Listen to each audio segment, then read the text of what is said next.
I think that's the... I like that. It was like a little roll, and here we go. That's Director Sherry Kinison. That's off camera. And we've got Susie back. Okay, except, wait, you told me not to show up. Yes, I did. Last week. So it's I told okay. them that. I know, but I just want to make sure, because yeah, I had people texting me going, why aren't you there for Easter Sunday? And I'm like, Bill told me he didn't want me here. I did not say I don't want you here. What I said was it's Easter. You should enjoy your family, and if you want to do that, that's perfectly all right with me. Yeah, what I did enjoy was a 2-hour drive to Apple Valley, which is not that far from here. but thank you. That was very nice. Well, thank you.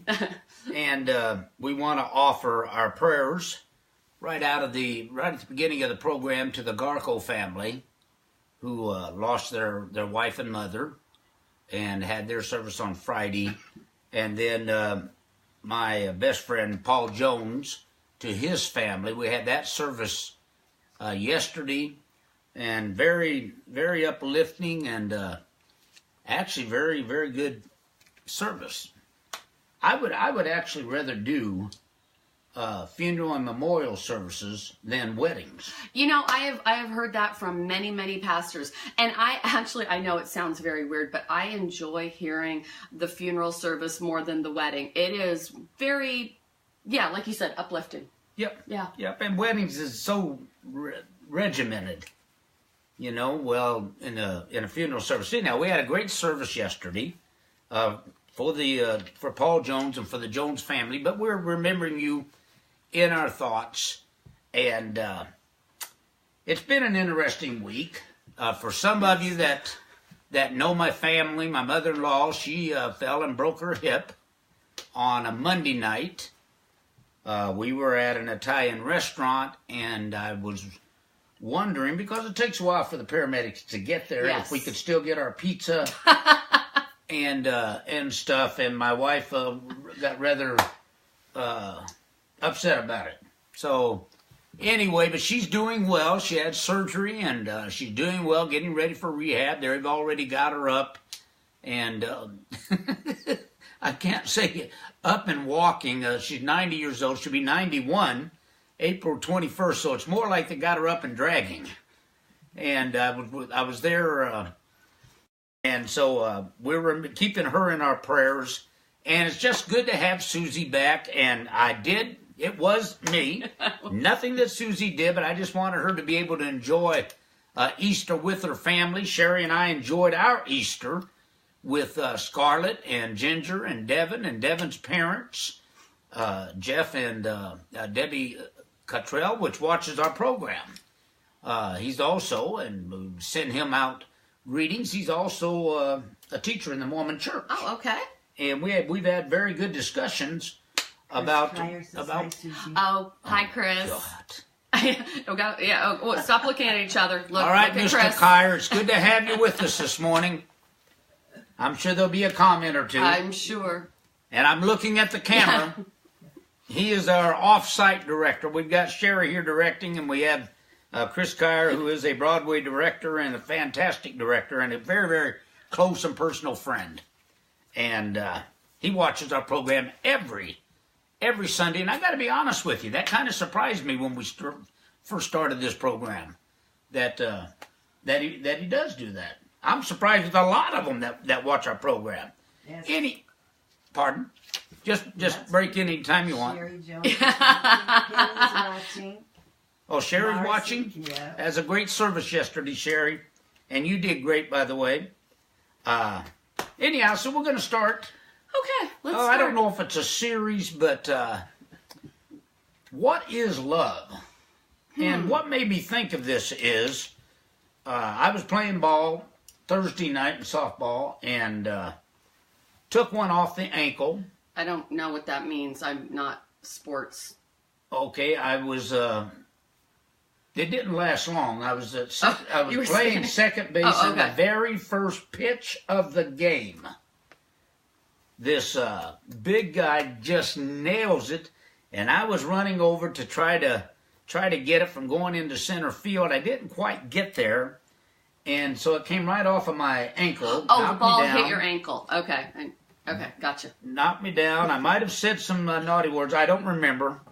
But they got me up and got me back to the dugout. And then all these guys started going, "Love you, man. Love you." And that just made me start thinking, because we do that a lot. We do. You know, I say I love you to a lot of people I don't love. I'm just going to be honest with you. I do. I sometimes say that to my students, and I don't love them.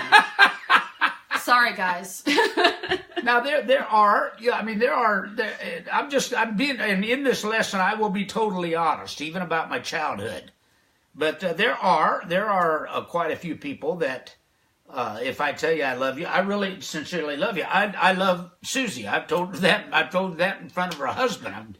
I said I might as well put this out front. I'm in love with your wife, and I've got several close friends. But we say it so casually with other people, and so it made me start thinking while I was laying in the dirt and writhing in pain, and everybody's telling me, "I love you, man, love you, hope you bounce back, I love you." And I got to thinking when I got home, what is love? We hear all about love, and love is the answer, and if you want to get rid of racial discrimination, love everybody. Well, what is it?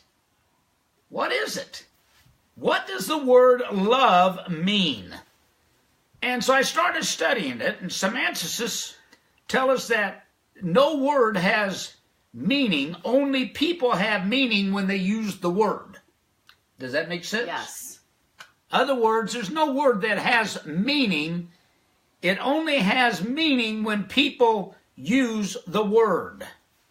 So what then do we mean when we use the word love? Now, when I was a child growing up, and Sherry will tell you, it was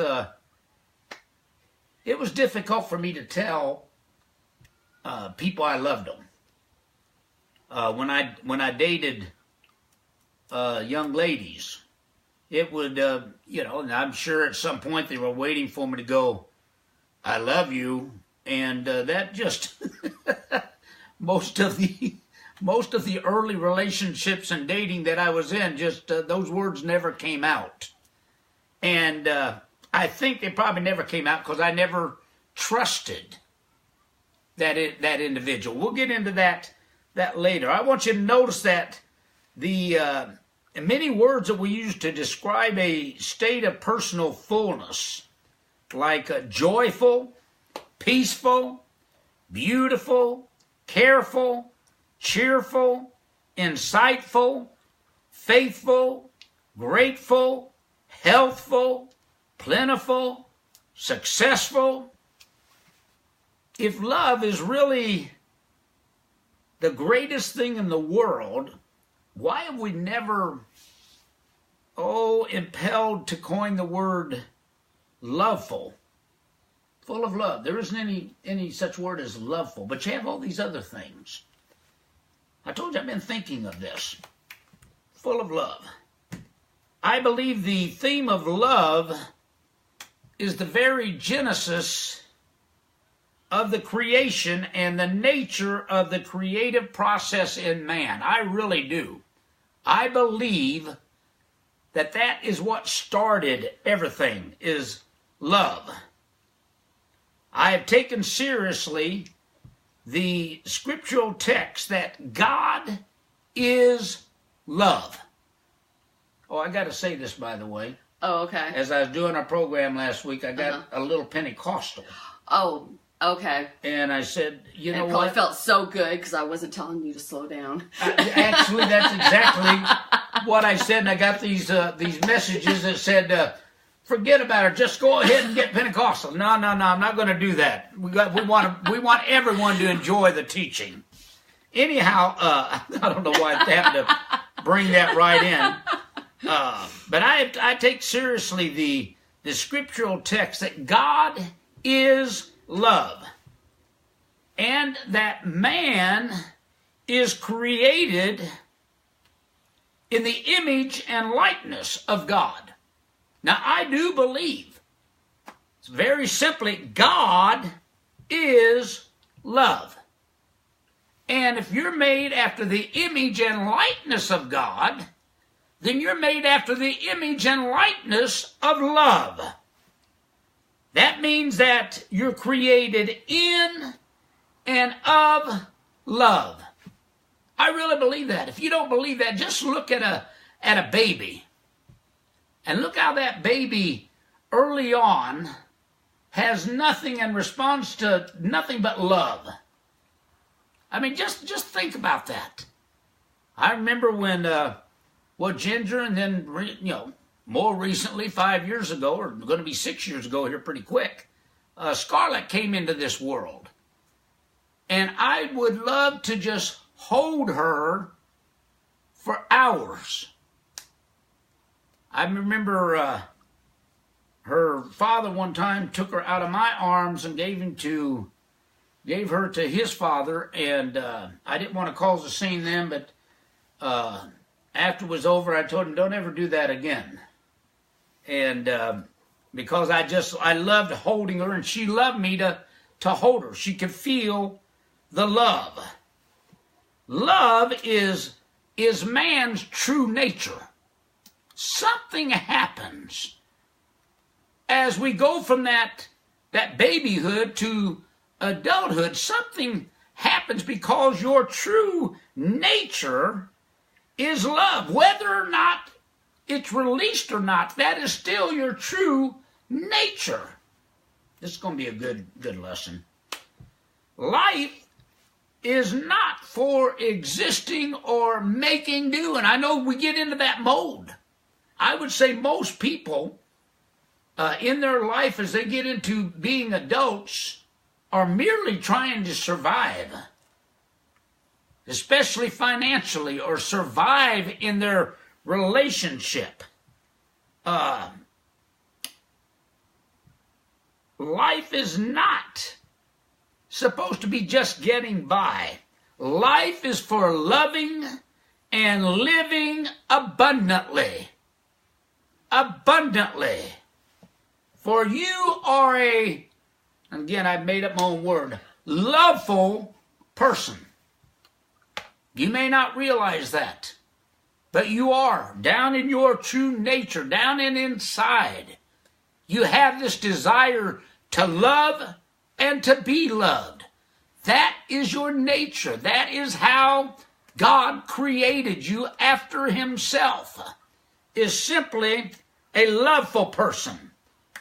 Love is the foundation of the creative process. It's the root of the reality of the universe. I know this seems awful big, but as we go along, you're going to see it. And it's the very nature of the infinite power and presence that we call God. And whatever power that I know if you're in AA, it's the higher power. Whatever your belief system is of that higher power, it is still the root of the reality of the universe. It's the very nature of the infinite power and presence of God is love. All things, everything begins with love. With love.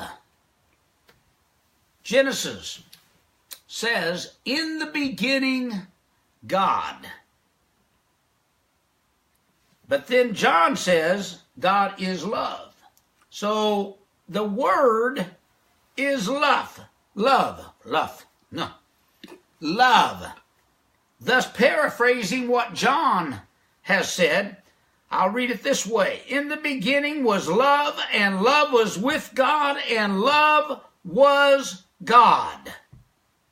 And God said, let us make man after our image, after our likeness. So God created man, according to the Bible, God created man in his own image. In the image of God, He created him. So man is created in and of love. No matter how far.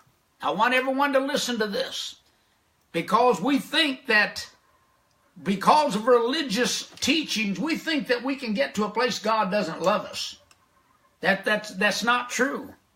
Man is created in and of love. No matter how far you may stray from the root of reality into the circumference of living, it is always true in the principle. In the beginning, that he is rooted and grounded in the allness of love. I'm going to tell you, you're going to get sick of all the love I'm going to teach you in the next, this Sunday and next Sunday. Here is the chief work of man's life, and that is to always call in remembrance your true nature. That's your chief work. When you get up in the morning, when you go to bed at night, call in remembrance your true nature, which is you're created in the image and likeness of God, who is love, and to get on with the business of life, which is for loving. That's what this whole thing is about. That's what it's completely about. Well, you know, when I started, and you can see I've got a few books. Just a few. When I started studying this out, I realized one thing. There's no shortage of essays on love. I'm going to go on and say that most of them are hypocritical. Hypocritical, okay. No, you got that? I got that. Most of them are hypocritical. Man has written more extensively on the subject of love than any other area of life. You'll find more books on love. You'll have more seminars on love than any other subject in life. And yet the particular emphasis that we are going to give it is a relatively rare phenomenon in society. If we're honest, we will admit that love has become a cliche. If we really want to be honest, it has become just a cliche, like when I'm laying in the dirt, I love you, man. I'm sure they like me. I'm on their team. They don't love me. They're not worried about my life or anything else. It's just a cliche. There's no word in the language that is used with more meanings than love. Do you ever read Charlie Brown? Yes. I remember one thing, and I thought it was hilarious, and it was the brutal frankness of Charlie Brown, and it's hilarious because, and it's true, when you're living life, he said, I love mankind. It's people I can't stand. Yeah. And I thought that was very true. I've always remembered that. Remember the little drawing, and he's Yeah. actually sitting on a rock. And I love mankind. It's people I can't stand. How easily we say the words,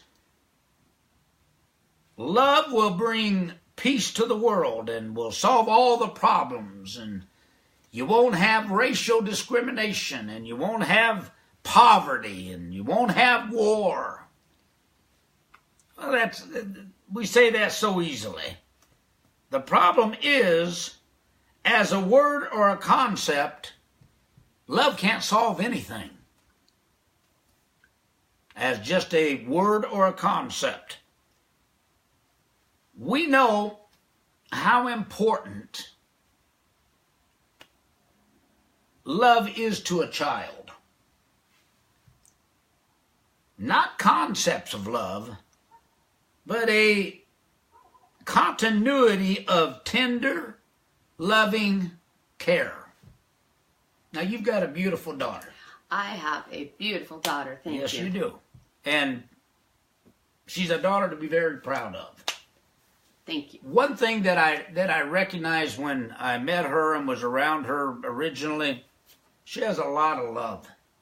She has a lot of compassion for people. Absolutely. And she's always for the underdog. Yeah, yeah.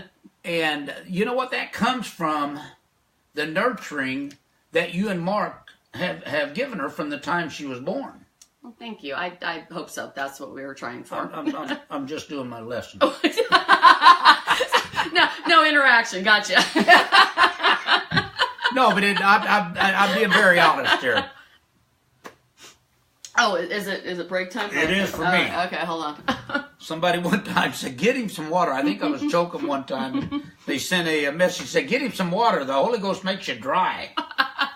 And I was born to two Pentecostal preachers, my mother and my father.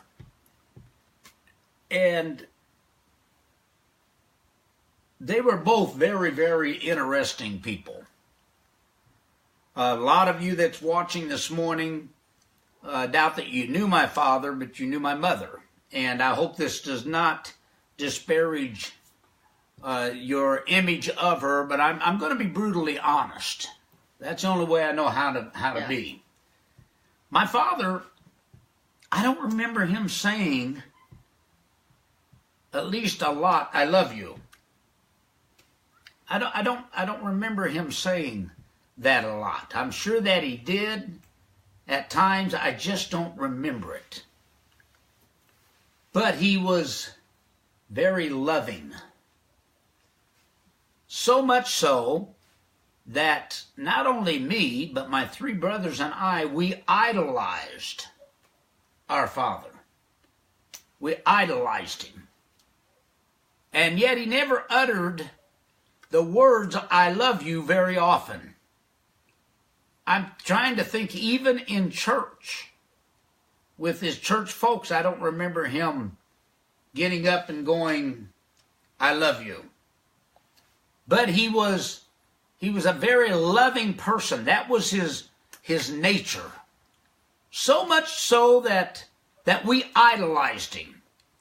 That even to this day, when I accomplish different things, the first thought that comes in my mind is I want him to be proud of me. Not because I have to earn anything in his eyes. It was just that he was so loving. And then I had my mother, that maybe a lot of you that are listening did know. My mother would tell you all the time, I love you. But man, she used to beat the hell out of us. Well, I don't know if it was that. We have an interesting program, you know what? She used to beat the hell out of us. What? You didn't say spank a little. You said beat the hell. So. Well, let me put it like this. I have been whipped with electric extension cords. Okay, that hurts. That would cut open my legs.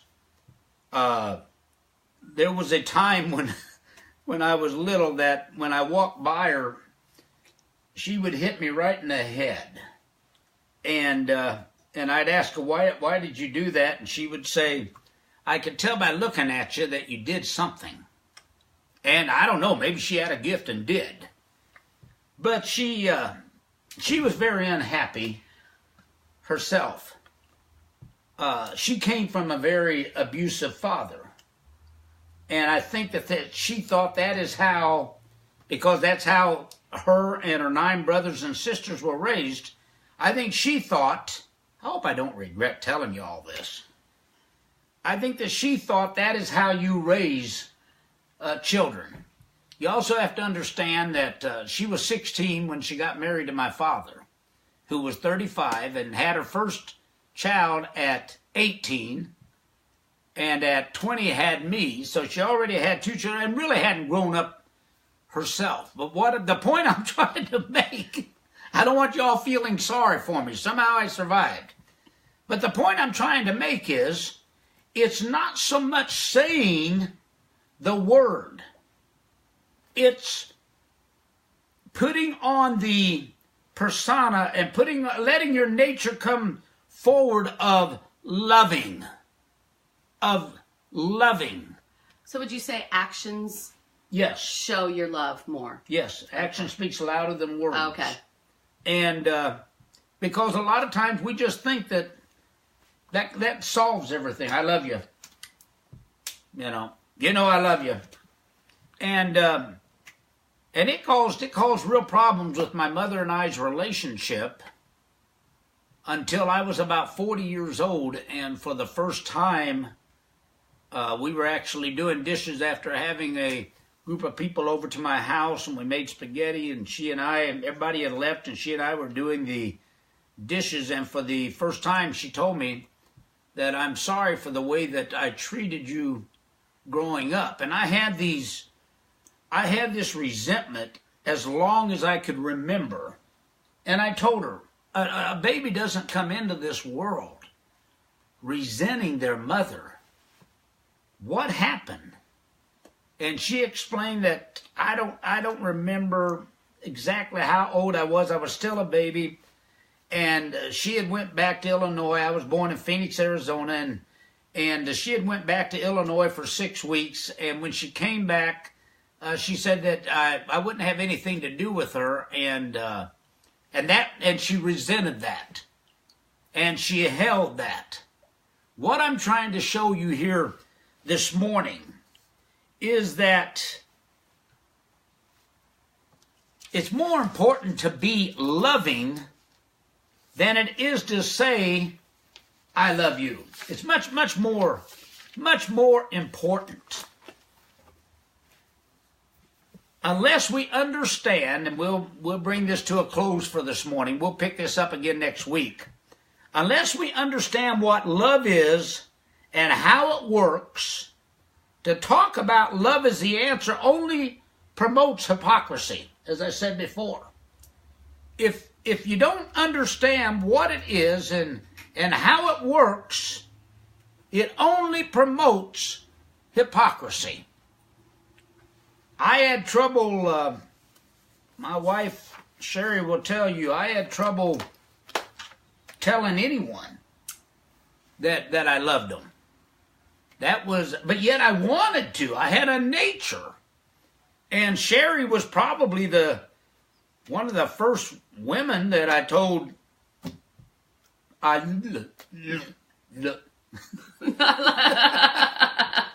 love you, and the reason is that she had gained my trust. Love covers a multitude of faults.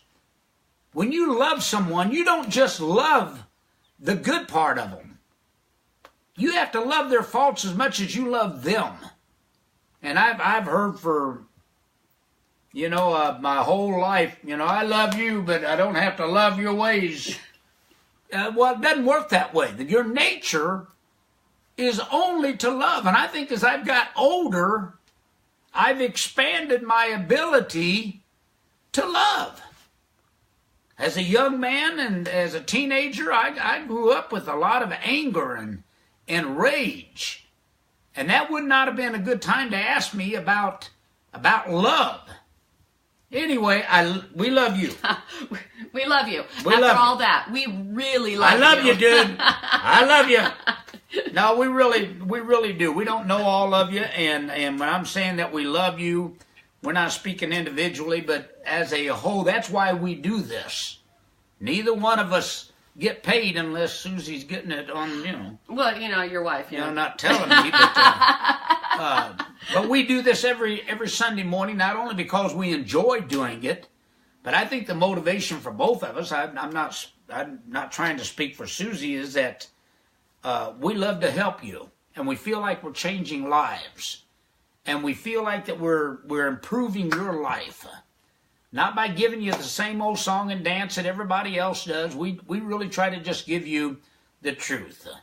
I'm going to pray, and I want God to touch each one of you and give you a larger ability to love.